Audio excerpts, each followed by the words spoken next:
The year is almost half over. No. Shut your face. All right. In another week, the year will be half over. All right. But we can't get started until.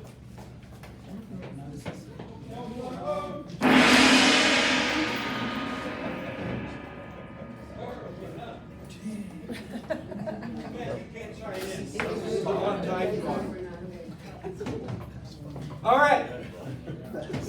I know I'm tough, aren't I? Just in case. We have, for our on-time drawing, stuff. We have stuff is what we have. You didn't look, did you? It's okay, I got your back.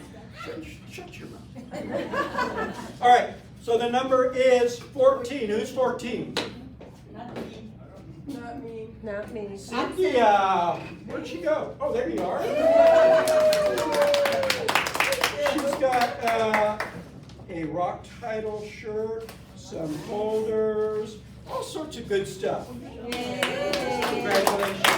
Yeah. All right. I'm going to talk quick. I'm going to try to talk fast because you're all not here to see me. No. Sorry, Mark. You're here Love to you. see Brian Gordon. And before I can get done, we'll get to Brian. So during the meeting, make sure that you take pictures of Brian and whoever else we'll bring up. And then at the end, check in on Facebook. Make sure you tag me, tag those around you, and check in at the Realty One Group Southwest office. This is our upcoming Rev Up trainings. Tomorrow is Friday. It's Module 4, the residential purchase agreement, where we actually teach you how to fill out a purchase agreement for those that need it. Tim is the instructor. Next Wednesday is working with buyers, getting your offers accepted. Jeff is the instructor on that one. And then next Friday, a week from tomorrow, is holding effective open houses, and I will be the instructor on that one. When I moved to Utah back in 2013, that was my main source of lead generation, was open houses. So I'm going to teach exactly what I did. So again, the Rev Up is geared for new agents, but experienced agents can come as well. And these are live in this room or via Zoom as well. Happy hour, last Friday of every month. That is tomorrow. Is our happy hour which we do. But normally we have like snacks, chips, dips, that sort of stuff. This time, I'm going to be making pizzas. So be here. I'll make, I don't know, pepperoni, sausage. What's that? Cheese pizzas. Can I bring my own veggies and put them on If you have special needs, you can bring. No, it's special taste. Speaking of special needs. So that's tomorrow, 3 o'clock, 3 to 5. And then make sure that you're putting these things on your calendar for June 29th is our red, white, and barbecue. That's at 12. We'll be barbecuing up hot dogs and hamburgers right here. And then bowling night. We had a lot of fun last year when we did this. However, last year we had to go all the way practically to Boulder City, but we still had a great time. This time we're going to do it right here, Town Square. Everybody, people don't know there's bowling alley. Did you know bowling in Town Square? I didn't know. No, but there is. So that's where we're going to be doing it. It's July 21st. So if you're interested, reach out to Laura. There's her email address there. Put it on your calendars, July 21st. And then in August 26th, put this one on your calendar, is Super Summer Theater out there at Spring Mountain Ranch. Always a fun time, and the play is Kinky Boots. I had never heard of it. Maybe you have, but supposedly it's a funny play, and it's just a good time out there at Spring Mountain Ranch. Who's gone? Who's gone to Spring Mountain Ranch, the Super Summer Theater? You have never been, huh? Nope. You going, right? Yes. All right, so it's a fun time. The food truck is out there every Thursday, 1 o'clock, and it's Reyes Tacos. There's the menu. So they're there from 11 to 1:30 to get your taco fix. It's not Tuesday. All right, so if you want your new listings or your open houses, an email goes out every Friday with this information on it. Get the information to Stephanie before noon on Thursdays, every Thursday. So noon today is the cutoff, and it's no exceptions, bold with an explanation. No exceptions, noon. All right. Big congratulations to the Rock Sluggers. First place in the league. Wow. We are very, and it's Paul's thing. Paul puts it together, he puts his heart and soul into it, and normally let's just say in the past, they were floundering, but this year, first place, we're so proud of you. Congratulations. Wait, Richard has something smart ass to say. Right? You know it's smart ass because his mouth is moving. I know. You did first place last time too, right? Last spring we did, yes. That's the second time. So it's already. over already? You're Yeah, we just finished last Friday. So congratulations. Thank you, thank you. Nice. All right, pet of the week. So if you want to have your pet submitted for pet of the week, get it to Stephanie. This week's pet of the week is Lana May. So who can guess whose dog this is? Some of us know. Nope, not mine. Stephanie? This is Michael's dog. Oh. Yep. If I had to get rid of the dog or the husband would be the dog. Yep, so that's Lana May. Want to say anything about Lana May? Good. All right. Tool time. We don't have time to go over tool time, so we'll skip over that for now. Stats. We're not going to even go over stats right now because we have a lot of stats coming your way. But it'll be in social media. It'll be in the newsletter. Stacia. So Stacia was our breakfast sponsor this morning. A lot of you guys are eating. Good morning. Morning. How's everybody doing? Right. Ready for this heat? Yes, I love the heat. Do you really? Absolutely. Well, you should stand next to me. I have hot flashes on. I can keep a small village very warm. Well, I just wanted to thank you for letting me be here. And because we are in a hot summer season, and in the last week I've had 2 claims that were denied, and I just want to talk about them real quickly as far as known pre-existing. I think that's just really important. In our agreement, known pre-existing is something that you can see with a simple visual look at it, or a simple mechanical test that could be done. So 2 AC claims that I had declined this week were from previous owners that had lived there, but they let their dogs pee on the condensing unit and ate away at the bottom coils. And it is not normal wear and tear. It is not, I'm sure it happens. It clearly happens. But they've lived there for 45 or 90-ish days. So, but that doesn't happen naturally. That happens from somebody not rinsing it off, or, it's just a brief thing, but it really makes people very angry, and I understand we're here to help save people money, but from normal wear and tear, normal failures, and a dog going to the bathroom on a condensing unit is not normal wear and tear. And so, and there's I have pictures. It's not, we'll allow somebody to in that case, we'll allow somebody to get a second opinion at their expense and make sure. Normally we do second opinions if it's something that's not so clear on our end, but that's something that's really clear. I saw the pictures and it's extremely obvious. So just be aware, if you can see it. I also had one, somebody had pinched the refrigerant line. That's not normal wear and tear. Maybe somebody might have done a repair and just pinched it, but it's not normal wear and tear. And I'm really sensitive about ACs in the summer out here, and so just take a look at things. Don't advise your clients to clean their fish tanks out and pour it into their sink where they have a garbage disposal, because rocks get down there, and garbage disposals are not meant for actual garbage. But take a look, because it's things like that that you really want to hold the sellers. If the sellers know, if it's on the SRPD, if it's listed on the home inspection, or if you just have eyes and you can see it, those are known pre-existing conditions. And at least communicate.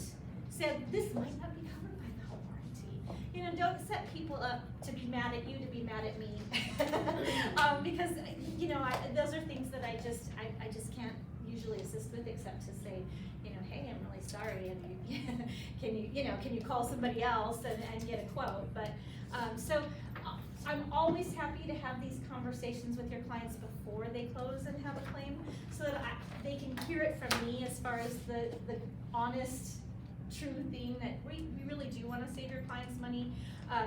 But I had somebody the other day that has a slab leak, and they lived in their house for 70 days, and now they want to upgrade their coverage so that they can have slab leak coverage.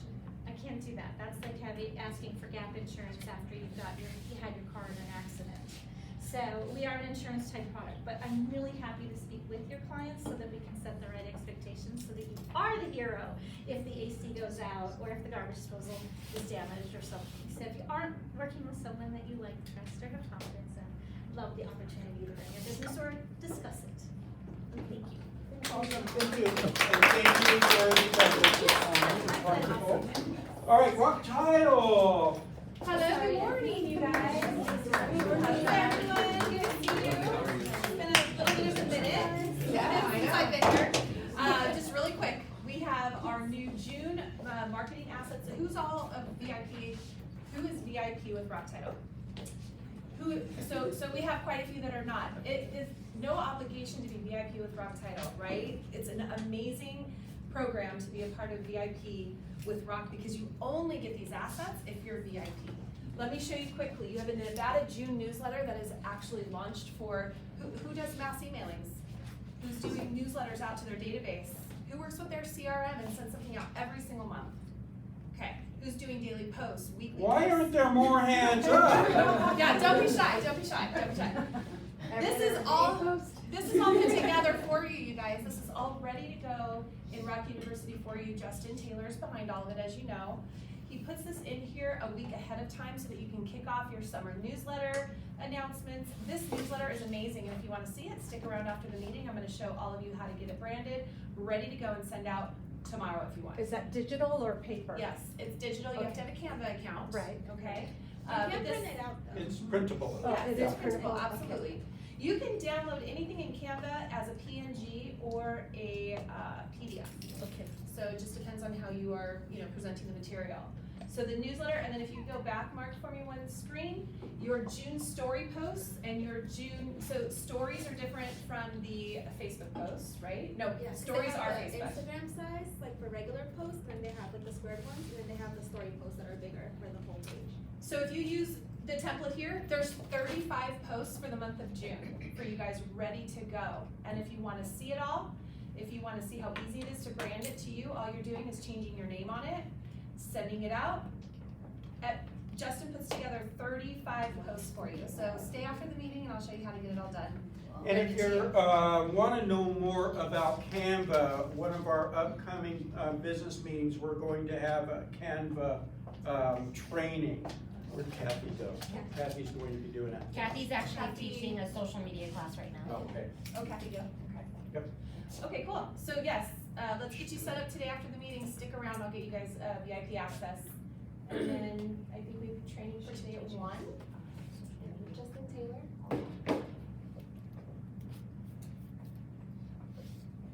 7 creative ways to generate more real estate leads in 2023. So who could use more leads? Yeah. Good answer. So we'll be broadcasting this at 1 p.m. today in the room, so have we been doing those every Thursday since like, okay, cool, awesome, good. So I'll see you guys So there. right here at 1 o'clock, or you go at your office and use Zoom, whatever, it's gonna be here. And then Laura's here today, Laura Moran, so if you guys have any title and escrow questions, please chat with her after the meeting. Okay, thanks so much, you guys. Thanks, ladies.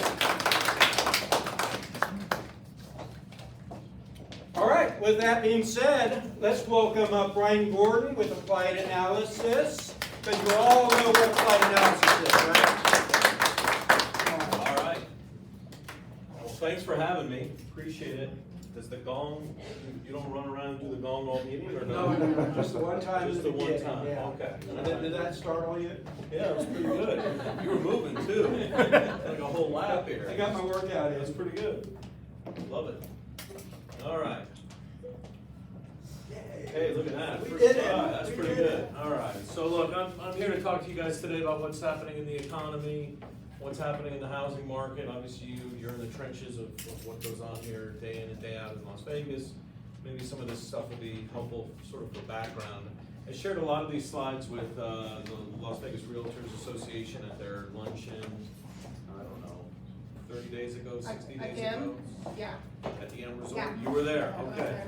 So we've got some updated stuff in here, but this presentation is also available to all of you when you go into the matrix system at LasVegasRealtors.com. You go in there, you guys go right into the top left icon there when you search in the MLS. There's another tile in there called LVR data. So you can go in there. That's a website that we've developed for the Realtor Association, and you can grab this presentation. It's downloadable right in there, and got all sorts of market stats and fun stuff in there for you to check out. So feel free to grab it from there if you guys need that. So the couple of things I want to talk about really is the national economy. There's a lot going on there that I think is relevant for what's happening, at least here locally. And then I'll do a deeper dive on some of the local economic fundamentals in terms of what we're seeing. So nationally, we've all been dealing with kind of this new, strange environment that we're all operating in, right? It's been a little bit different.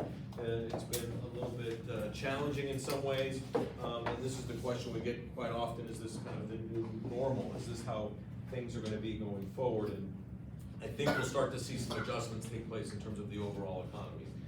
Things that we're tracking right now, real disposable personal income. We saw this craziness that was going on during the height of the COVID-19 pandemic, a lot of money sort of flowing through the economy.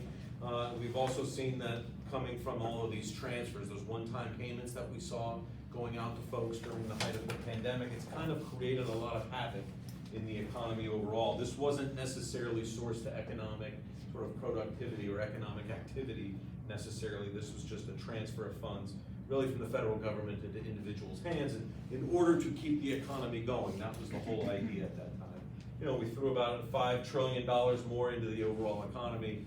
Again, that's having an effect here in terms of how the economy is performing overall.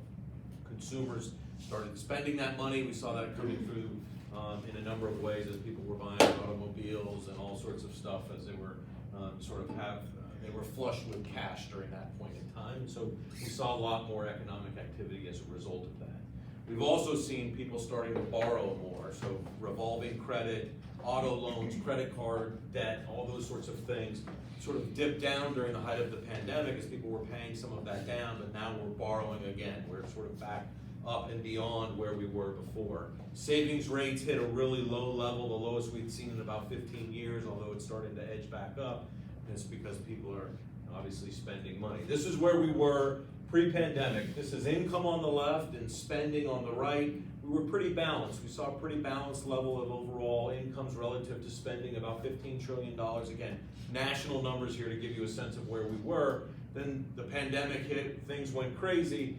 Incomes shot through the roof for those reasons I just talked about, and expenditures were much lower than that. And then where we're at today, we have a disconnect the other way. Incomes are less than where people are spending their money today. So there's a lot of economic activity, a lot of spending that's taking place today as a result of what has sort of come through the pipeline, and people are saving less, they're spending more, they're borrowing more. All of this it sort of leads us to this very technical term that I like to use. You might remember in college, it's time to wake up. Keep that going with the gong and everybody will be all right here pretty soon, right? But this is really this idea where people are spending beyond their means. And I like this very technical term that I like to use for this, is that people are spending money like drunken sailors, right? There's our drunken sailor spending money like crazy. Everybody is doing that across the country, and we've seen consumers just spending beyond their means, and that's going to really come due for folks here at some point in time. The federal government is doing the same exact thing, right? They are spending money beyond their means, and so we're dealing with this debt ceiling issue that we were just talking about before the meeting started. The question becomes, are they going to raise the debt ceiling? My sense is that something will get worked out there. Don't expect a broad shutdown of the federal government. Nonetheless, this is going to be more about politics than necessarily policy, so we'll keep an eye on that. So I'm giving you all the reasons that there is some concern in the overall national economy. Yes, this is what looks like the sky is falling, but the sky is not falling, at least not quite yet. So there are some concerns and headwinds that we have as it relates to the national economy, but there's a number of reasons we're not as concerned as you might think on the surface. Household net worth is really at an all-time high, so consumers have a lot more wealth than they've ever had. That provides some stability in the market. Bank deposits are at or near all-time highs, and so we have a lot of liquidity in the market. That also helps. Debt service payments, despite the fact that people are borrowing more, a lot of people locked into those lower interest rates, right, on their mortgages during 2000, really during the last couple of years before we got to this current environment. So that reduced their debt service payments overall, and so people, again, are feeling a bit more flush in terms of where they stand from a financial standpoint. Corporate profits are at an all-time high, so businesses are doing really well. Despite all of that, we have this idea that the economy is still trying to find its balance. They're having a struggle in terms of balancing all of this. We've got inflation happening, we've got wages are rising, a tight labor market, despite all of this activity that's taking place. So labor force participation rates is just a fancy word for there are fewer people out there looking for work, and that's created this challenge in the job market overall, and that's putting upward pressure on wages. We've seen the number of job openings exceed the number of people that are actually looking for work at a rate of about 2 to 1. It's starting to close the gap, so we're starting to see a little bit more balance in terms of the number of people out there looking for work and the number of jobs that are available to them. Nonetheless, this has created some challenges in the market. This is a great graphic that about 41% of folks have been looking to switch careers, switch jobs in the last 6 months. Not like all of you, I can tell, because there's a lot of familiar faces. A lot of you folks have been here for a while, and so that's a good thing that provides stability. Here are the biggest reasons why people are saying they want to move to a new position. They're looking for something different. Everybody wants a salary boost, right? This is contributing to the increased wages that we've seen. Looking for advancement opportunities. That also sounds like they're trying to earn more money. And the other one is that they're burned out. They essentially want to do something different. I'm guessing that's to work less and generate more income. They're all sort of income-driven reasons why people are switching jobs these days. Consumer price index, this is inflation. You all have probably read about this in the newspaper a million times. You're seeing it at the gas station or the grocery store, right? Costs of everything are sort of up across the board. We hit about 9% in the middle of last year. This is the Federal Reserve Chairman, Chair Powell. He's essentially the head that's required to sort of rein this in, and one of his chief objective is to get inflation in check, and so that's his primary purpose, primary function, really to tamp down the economy. The economy is going so strong, inflation starts taking hold, and now his job is to really rein that in. So this is where he was in the spring of 2021 when we started to see inflation take hold. He thought, well, we're okay, we can start raising interest rates, we'll be able to get through this okay. This is where he was by the middle of 2021. He's kind of looking at his reports, trying to decide if it's half as bad if he covers one of his eyes. You get the idea, right? Spring of 2021, or fall of 2021, it starts to be a real head scratcher. Inflation is just really starting to take off. He hasn't had the opportunity to sort of get this thing into check yet. By the end of the year, in 2021, he's kind of starting to think, are these things working or not? Are my glasses working? We're just not seeing any real improvement here in terms of inflation. We got to about March of 2022, and this thing is really skyrocketing, and he's realizing, yeah, I think we missed the mark on this. We should have done more sooner, we could have done more sooner. we are now starting to see inflation really take hold. And you might remember last summer, it was at about 9%. This is when he went to his next meeting, and he was just simply praying that things were gonna get better, right? Sort of being sarcastic here, but the reality is, this is what they did on the far right of the schedule. We ramped up the federal funds interest rate at the fastest rate that we had ever seen in our history. That's why we have all this chaos sort of unfolding in the overall economy, and this is obviously translating into mortgage interest rates, which you are all very familiar with. But we're still on this path of a potential recession. We are expecting to see some sort of correction. A national survey of about 75 economists suggests about 60% of them are thinking that there is going to be some sort of correction in the economy over the next 12 months. What I want to show you here is these shaded areas are where we have seen recessions in the past. So you all remember 2007, 2008, 2009, it was not fun. These same economists, it took them about 1.5 years before they realized we were actually already in a recession. So these tend to be backward looking. So the reality is we could be there now, or we could be there very soon in terms of an economic correction or recession.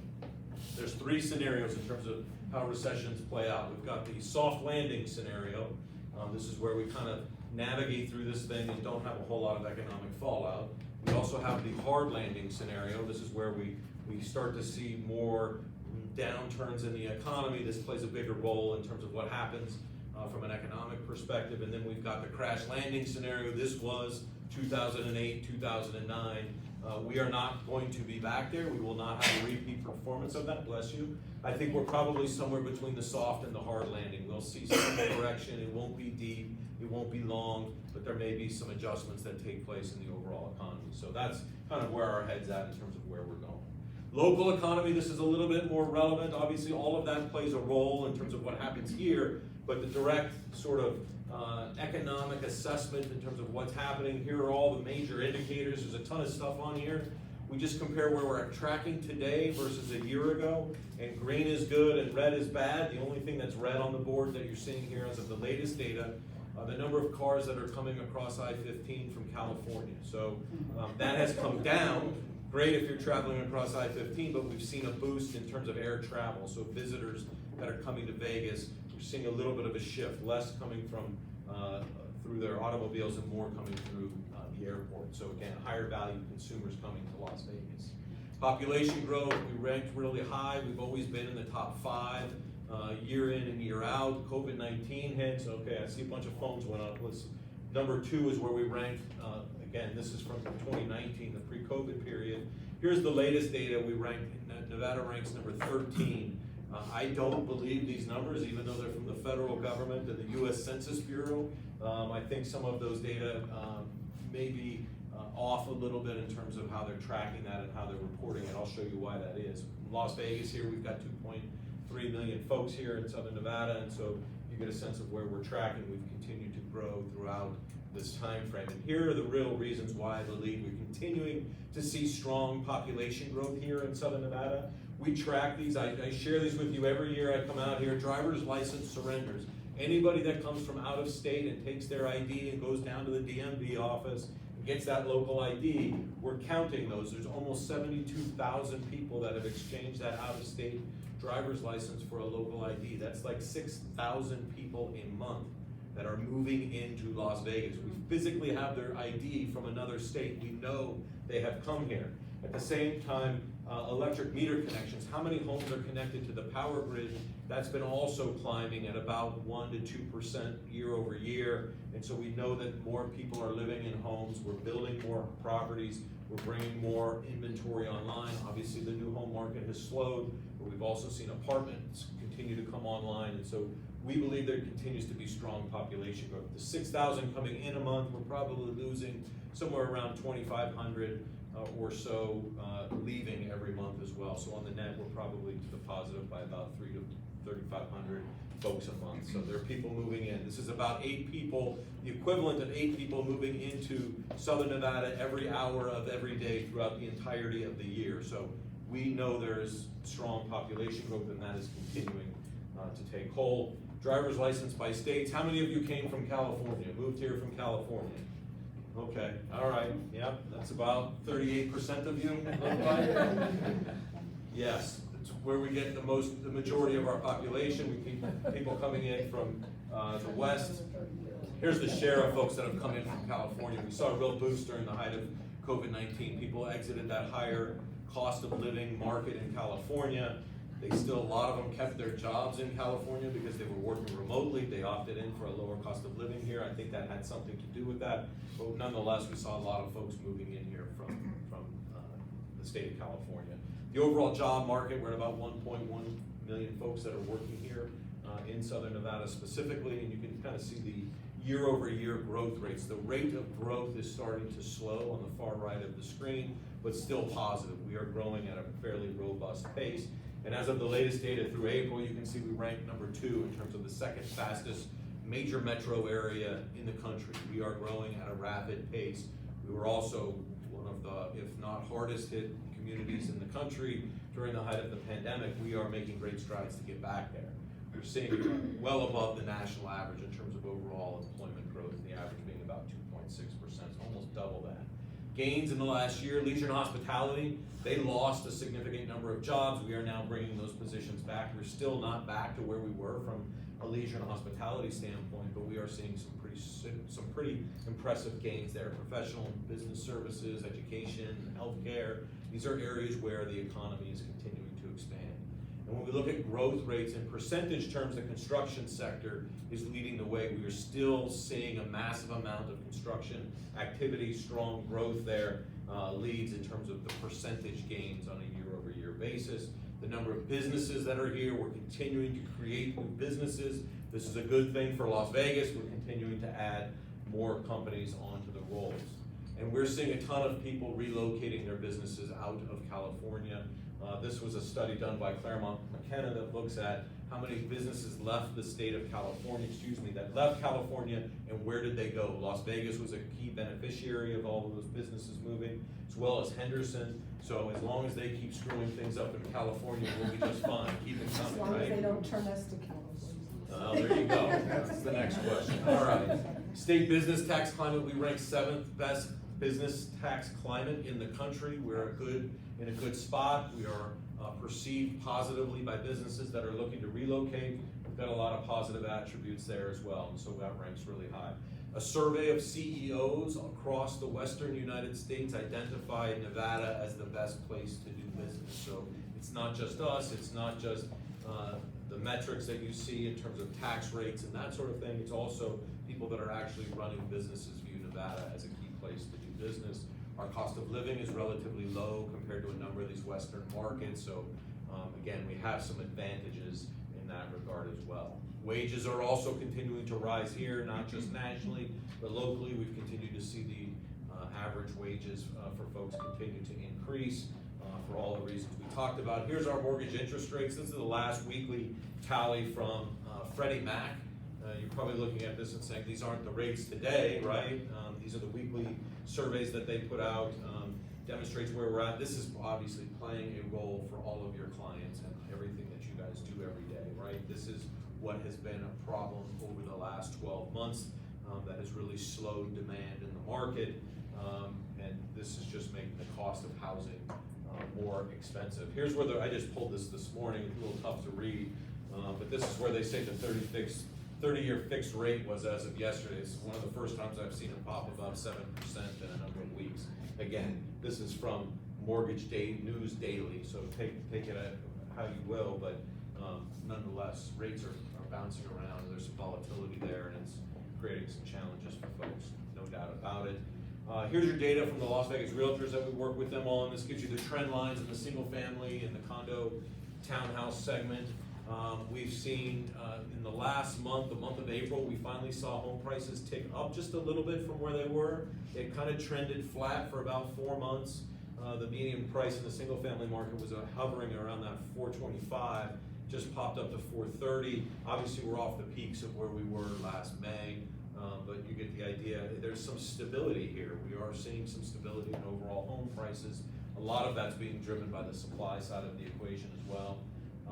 Number of transactions, how many closings there are, you have all of this at your fingertips. This one I think is important, the number of listings that are out there.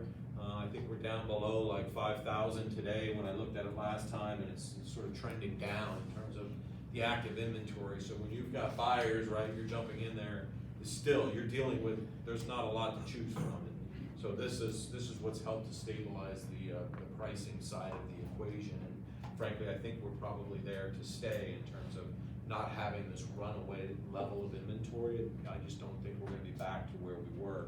And then on effective months of inventory, which stands about 1.5 months of inventory, when you look at the number of sales taking place relative to the amount of inventory that's in the MLS, again, there's not as much to choose from. We saw it ebb and flow, but it's really just created some challenges for all of you. There's not a lot there, but it's helping to stabilize pricing.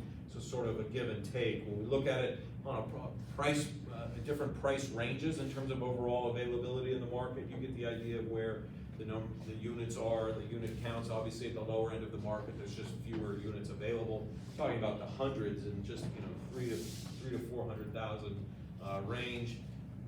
The number of closings that are taking place tend to be more at the lower end of the segment of the market. No surprises there. Affordability is a challenge. And when you look at effective inventory by price range, the number of sales relative to the number of listings, obviously there's more to choose from on a relative basis. At the higher end of the market, less to choose from at the lower end of the market on a relative basis. So that gives you a sense of what's happening in terms of different price ranges within the market. I love this one, negative equity. 1% of folks have negative equity here in the state of Nevada. Again, provides stability in the market, that people aren't underwater. They have positive equity in their house. It gives them some flexibility, and so that, again, provides some strength to the overall housing market. Housing Opportunity Index, this is the national number. All this means is you've got about 38% of folks nationally that can afford the median home price across the country. Just over a third of folks can afford what's out there in the market today. Here's where we're at in Las Vegas. Obviously a lot tighter, less affordable for folks, given where price points are and where incomes are, but we're still not back to this point where we were in 2006. This was like 13% of folks could actually afford the houses that were on the market and being transacted. So it's low. My sense is this will start to come back as incomes continue to rise. We'll see if there's some adjustments in interest rates. If those start to pull back at some point, that should help from an affordability standpoint as well. Again, it's something we want to keep an eye on. Nonetheless, you get the idea. It's a challenge for a lot of folks that are trying to get into the market. You're talking to them all the time. Mortgage loans, this is really another key factor that I think is providing stability in the market. We look back historically, almost all loans that have been acquired over the last several years are fixed rate mortgages. So folks are locked into their interest rate. We don't have a lot of these adjustable rate mortgages out there outstanding in the market. This, again, gives me some comfort that there's some stability in the market and that there are fewer people that are heading for a problem if rates, as rates have increased, it's not creating as much of a challenge in the market. This is a good slide that might be helpful when you talk to your clients, I think. This just tells you what interest rates are across the country in terms of what's outstanding. So you can kind of see the distribution here. The main point I want to make here is that about 75% of all the mortgages that are outstanding are at 4% or less. So that tells you people that have, 3/4 of folks have a rate that's less than 4%. They're not likely to go sell that house, buy another house, and have a mortgage rate of 6 or 7%.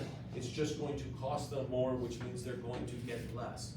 You guys know exactly how this works, but I think this is a good one to keep in the back of your mind, why we're not seeing as much movement in the market. This is why you're not seeing as many sales in the market, I get it, but this is because people are just hunkered down and they're more likely to just stay put as opposed to move within the market. So it's reducing the number of transactions that are out there.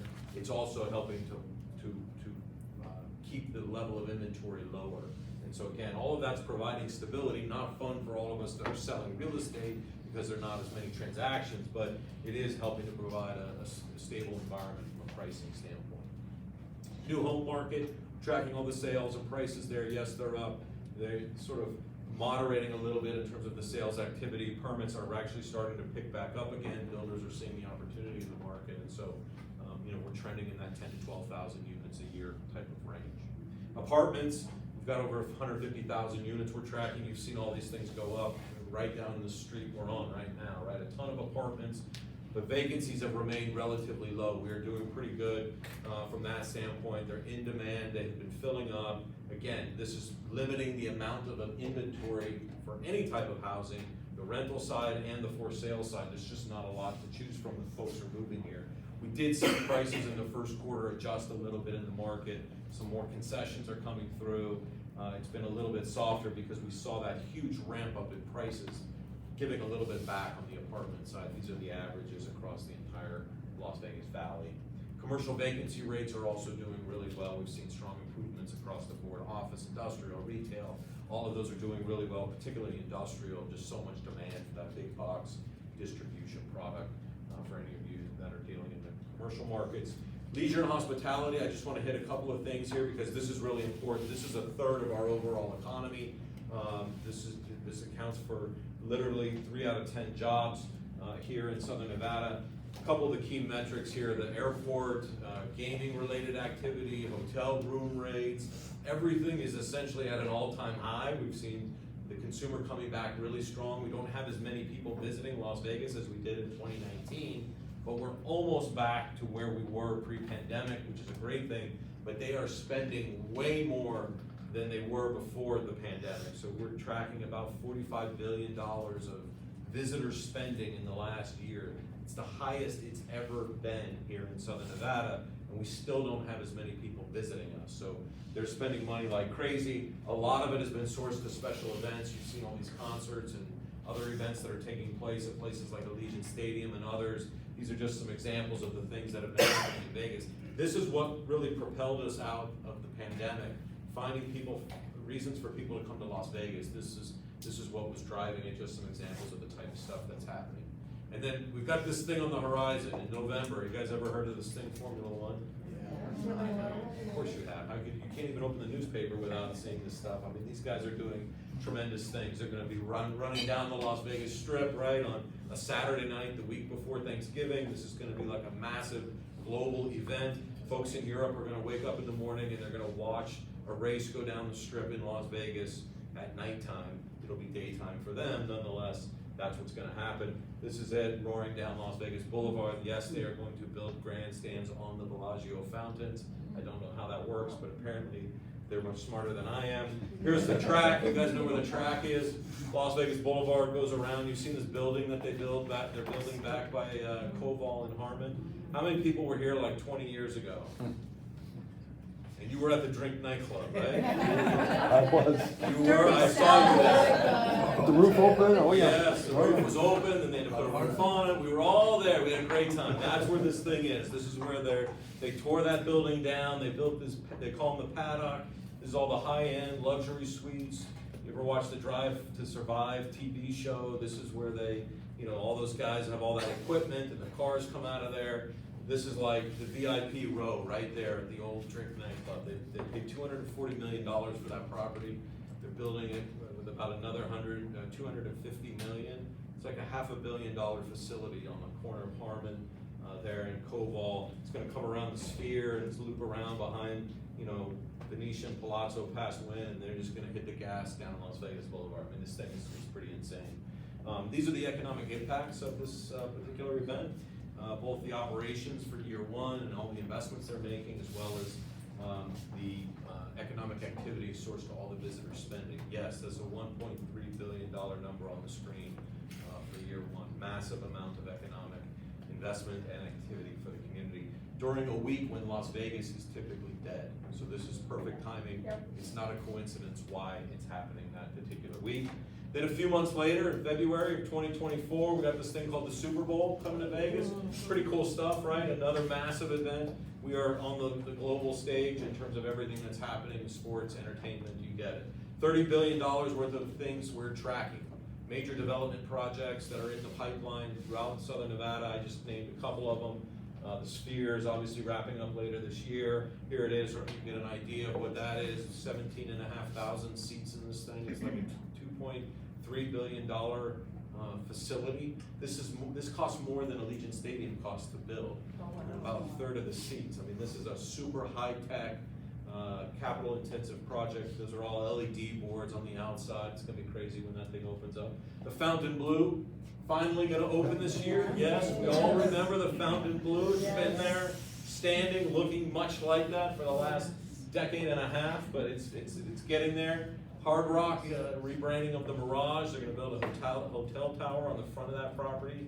It looks like a guitar, you get it. High-speed trains, we've got solar facilities coming in, we've got infrastructure, I-15 and Tropicana reconfigurations and all sorts of fun stuff happening there. Durango, right across the corner there, that one's fun and coming. That'll be done here in the fourth quarter of this year, and so I had a home builder that's building homes in that area and says that tower went up faster than they could build a house Yeah, right. down the street, right? That literally was like, all of a sudden you took the turn on the curve there and you look, you're like, where'd that come from, right? Like literally in a week it felt like that thing went up, so pretty nuts. Anyway, that'll be a fun project, $750 million they're spending on that. Another locals casino, same company that developed and owns Red Rock Resort and a number of other local casinos. What's that? There you go. That's what I got. What questions do you have? You said all these slides are on our LDR, right? They're in ldrdata.com that you get to through the MLS system. So yes, you can access this information. Yes, sir. Is it a myth, the threat of the default? The federal government default, look, my sense is there's gonna have to be a fix in place. They'll probably figure out a way to navigate that one and not shut down the world. So then it's real. The potential is real. I would imagine that they'll find a solution to that before disaster hits. But what do I know? I hope you, that's what we hear. We need the info. What else? Yes, sir. Okay, there has been a report on Bloomberg and some other financial report that the commercial real estate is going to be impacted in the next, I don't know how long, but due to the high debt of the company borrowing. How do you view that? Yeah, the commercial markets are tricky. We've done pretty well here. I think the office market is just different now, right? I mean, look, I'm glad to see everybody's here in this office building, but there are companies that have gone to more hybrid or remote options that I don't think a lot of people thought was possible. They were sort of forced to, and so I think some businesses have decided maybe this is the way we just handle this going forward. And so I think office space, demand for office space it's just changing. It's a different dynamic than it was, and so for some office owners that can be problematic. You guys are all familiar with Hughes Center down at Flamingo and Paradise. I mean, the folks that own that, they're defaulting on the debt and they're gonna walk away. I mean, it's just They should just it's a convert tough- it into something else. My guess is it will be converted to something Just else. like the Miles Mall. There you go. That was owned by BlackRock. Is that right? Yes, BlackRock, Blackstone? Blackstone. Yeah, I think so, yeah. I mean, it's a What about $1 trillion the- company, so I mean. Yeah, they're letting that thing go and somebody else will pick it up and do something with it, but. Including Park Towers? No, those are individually owned condos, no, those won't be affected, it's all the office product that's around that. Are you talking about the pavilion building? Hughes is No. center. Hughes, Wells Howard Hughes Fargo. Center over by Flamingo and Paradise, the Wells Fargo Tower. Okay, yeah, got it. More central, tougher to get to. My office was in there for about 10 years, and I'm glad I'm not there anymore. I'm down the street on Sunset like you guys, so it makes life easier. It's a tough one. It's a real tough one. Industrial's doing really, really well still. I mentioned that. Retail's kind of different. People are just shopping different, right? You don't need to be in person as much. A lot of people have gone online, so bigger malls are having some challenges. Big anchor tenants are shutting down in a number of malls, but they're kind of reinventing themselves, doing other things.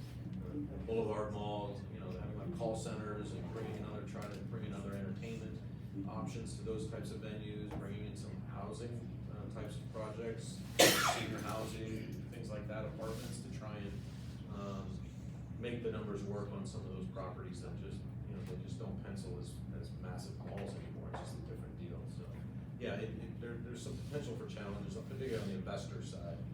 There's just probably less demand, rates are higher, cap rates, we're adjusting and all that sort of thing. Sure. Yes. Also, what's the status of the train coming from California? They've been talking about it. The been talking about it for a long time. Long time. Yeah, look, Very concrete. I don't think it's done yet. I think the last issue was the bond market, their ability to raise the capital to fund that. I think the federal government's on board with it. You know, I think the easements have generally been worked out along on the I-15 corridor, so I think it's really just been the financial feasibility of it to this point. But it seems like it's got more legs than it did 12 months ago or 2 years ago. It feels like it's getting some momentum, so I wouldn't be surprised if it happens soon. What else? So I was driving around recently, I don't remember where I was, but I kind of, sometimes I drive a little fast. So I saw this sign and it said D.R. Horton is building homes for rent. Who's behind that? And they're building a whole community just to rent out? Yeah. Yeah, a lot of them have gone to this rental model. They've just determined, you know, particularly in the last 12 months when sales were just soft, you know, there's still people moving here and they need somewhere to stay, and if they can't afford to own it, why not build it and rent it? And then they've got an exit opportunity when the market, quote, improves, that they could ultimately sell those homes. You know, there's a couple of companies that it was sort of always their business model, American Homes for Rent. There were a couple of others that were kind of in that space, but I think some national home builders took note and got in the game. So I don't know how much of that we'll see. I mean, there's some that are doing it, but you see what these apartments sell for, right? So somebody builds these apartments, they get these premium rents, and they're selling these, you know, things for more on a per unit basis than what a single family home is selling for. They're sort of based on the cash flow, not necessarily what it costs to build them. And so I think they saw this opportunity for a big premium, and they've just given it a shot. So I think the fact that, you know, publicly traded companies, publicly traded home builders are getting in that game says there's probably something there. Yeah. I know this is a side hustle, your sales track, but some of the agents don't know about it. Could you share? Oh, yes, About sales track. Yeah. Who knows about sales track? I don't, I would love to. Oh, all right. Look, sales track, we've got this product. Think about it this way, it's like an MLS for new homes. So it's a website, you guys go in the MLS and get resale stuff all the time. If you have clients that are looking for something in the new home market, we've got a website, we sell it on a subscription basis. Basically, you can search every new home community in Las Vegas right from your computer. You don't have to go drive out to these sales offices. We track every new home community, whether they're clients of ours or not clients of ours. We track them all. You can pull up pricing, floor plans, all that kind of stuff. You can even email to your clients listings out of there. We've got different ways to mask the data so that they don't necessarily see the address or the specific location if you're worried about them going out there without you. We also have phone numbers and contact information for the sales office, so you can call and register your clients. Commission, it shows how much the commission they're paying. You can see how much the commission levels are, if that's of interest. Not that you would ever worry about that, you're finding the best home for your client. Right. But you could look that up if you wanted to in sales Right, track. if it says zero, you And know. it's track like TRAQ, correct? Correct, Sales yeah. track. Okay. I've been subscribing for years. and it's Yes, you amazing. have.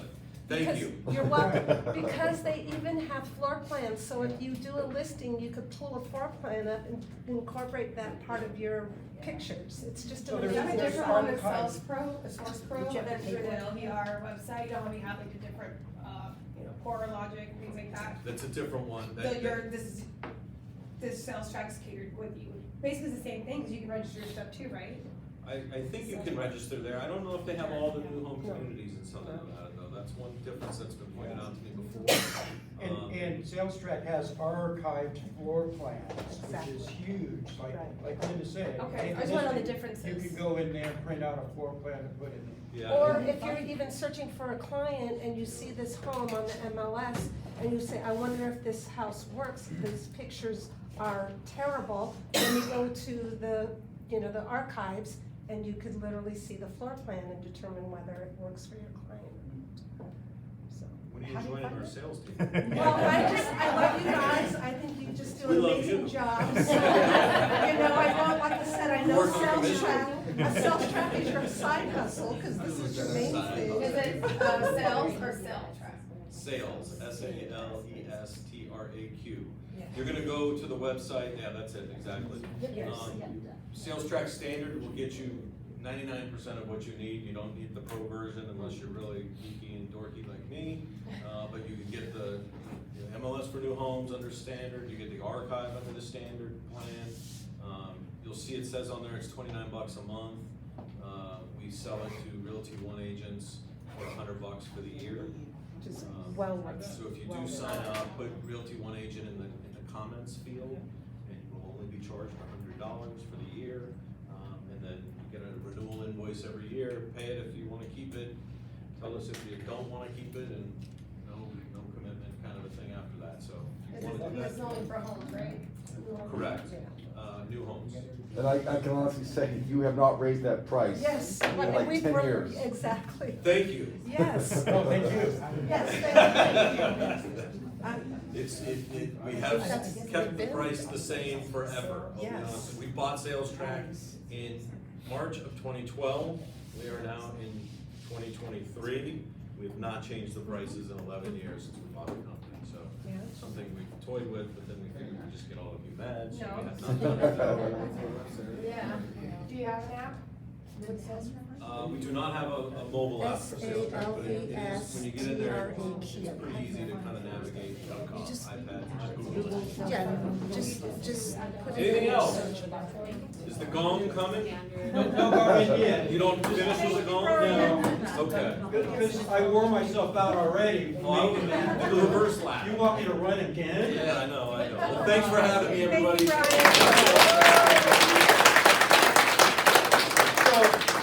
So, awesome information, but it's only good if you go out there and use it. And I say it all the time, is our job is to educate you so that you can go out and educate your buyers and sellers. It's a lot of great talking points, because these questions come up all the time by your buyers and sellers. So go out there and use the information. And maybe we'll, Steph, I know you're busy right now, but can we put this presentation in the newsletter? Yes. As a link? Okay. Yes. Yeah, we'll do that. Cool. Thank you, Brian. Thank you, Brian.